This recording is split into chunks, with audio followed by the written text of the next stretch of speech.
One of the best ways to get your kids out of the house and having some fun and exercising in your own backyard is to put in a trampoline. But a quality trampoline will cost you a pretty good amount of money. And if you live somewhere like me where there's ice and snow and sub-zero temperatures in the winter, those things can destroy your trampoline. So today I'm going to show you what you should do to your trampoline to make sure that it will last as long as possible and you protect your investment. So stay tuned. But real quick, if you're new here, what's up?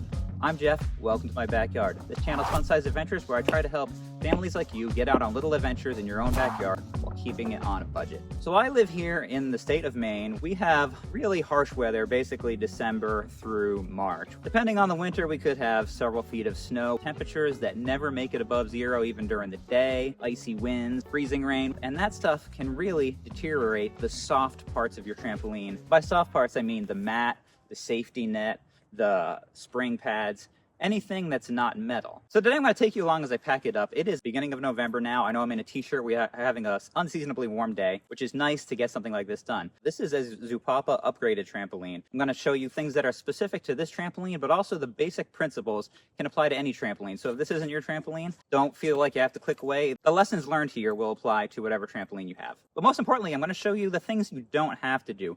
What's the simplest way to do this without having to do any unnecessary work that you're just going to have to do again in the spring to set it back up? We're not going to be using any tools except your basic spring pullers that came with your trampoline. So with all that said, let's get to taking this thing apart. So first we're going to head under the trampoline. Now, we've got a couple different kind of clips on this Zupapa trampoline. We have clips like this, or like locking kind like that. Those are the ones, oh, I'm knocking all these leaves down on myself.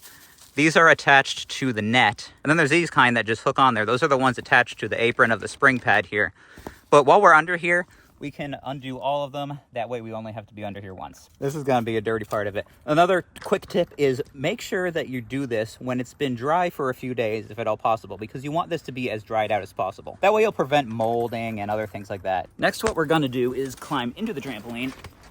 And this is one thing that I really like about this specific Zupapa upgraded trampoline is these clips here. If we go around and unclip all these up here, and then boom, and then that comes right off. It's super easy, and now we can do that the entire way around. Then your net is completely off, and we can roll it up in a ball to put away. There we go. Look how strong that upgraded Zupapa trampoline is. Now that we got the net off, before we take the mat off, we want to deal with these uprights. Otherwise, we're going to need a step ladder to get up here. So what we're going to do is these should just slide off with the pipe inside this foam sleeve. Then once the top part's off, we're going to push this foam down to the button here. I'll push that, it's a quick release button, then we can slide that up. I'll do it. That we're going to put down there too. And then this bottom piece of foam we're just going to slide right off, but we're going to leave that pipe there because that pipe will be fine. Basically, the entire frame is stainless steel and will be fine out in the winter, so we want to leave that there. If we're going to try to take this pole off, we have to undo a couple bolts. A couple bolts times 16 is just a lot of time that you don't need to spend doing bolts. It's going to be fine like this. This trampoline has the basketball hoop add-on on the final section, but that comes apart in exactly the same way. The basketball hoops will Velcro flat like that. Flip it over. Boink. Clips here. 1, 2, 3, 4, 5. and then I think the top should come right off. Whoa, there we go. And now we should be able to just pull that. Yep, pull that out. And then these come apart. That part can just get wound up with the rest of the net. And then when it comes to storage, obviously we got all these long pipes. I saved 2 of the boxes the trampoline came in. It came in 3 boxes so that I have boxes to store this stuff. But if you didn't, obviously these longer pipes, you can't really find Rubbermaid containers at Walmart that are that long and narrow. If you have like attic space like in your garage or something where you could put them up there, lay them across rafters, that would be ideal. Otherwise you could just lay them all together, bundle them up with some rope, and find somewhere to store them undercover. Before we take the springs off, we have to flip all the skirt up and then this is our foam pad. Be careful when you're packing this up because this is where it's going to harbor moisture. It might seem dry, but then you unpack it in the spring and it's all covered in mold. So now he's going to grab it with the spring puller, boom, pull it out, go around and do every other one to start with, and then go back through because it's just better to relieve the tension like equally as you go around. It's a good idea to recount all of your springs as you put them in the box, especially if you've had little kids helping you. I mean, we actually still have them all. Miracle of miracles. Getting to a point where I know this came in 3 boxes. We've got this one just about full. That net in there. We still got the mat. And then we got the blue foam.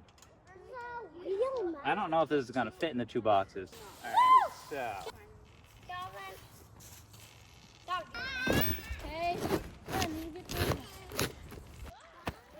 I'm going to have to scrape the mud off that later, but for video's sake.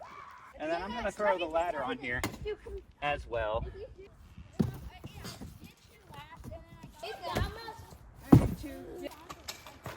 That's a nice visual representation of how much space you're going to need to store this for the winter. This bottom box is about 4 feet long by 18 inches wide by a foot tall, and then the top one is obviously a little bit smaller. This I wasn't able to fit in there, but like I said, if something's going to harbor moisture, it's going to be this. So this is probably best left out. So everything back there is going to be fine like that without all this stuff on it. The wind's not going to catch it and blow it away. But if you are looking at this trampoline and saw that's a pretty good looking trampoline and want to know more about it, check out this video right here. We'll see you over in that video. Until next time, get out there with your kids, even if it's almost winter and it's cold out normally, and just have some fun-sized adventures of your own. It is warm. It's lying to us. The weather's lying to us.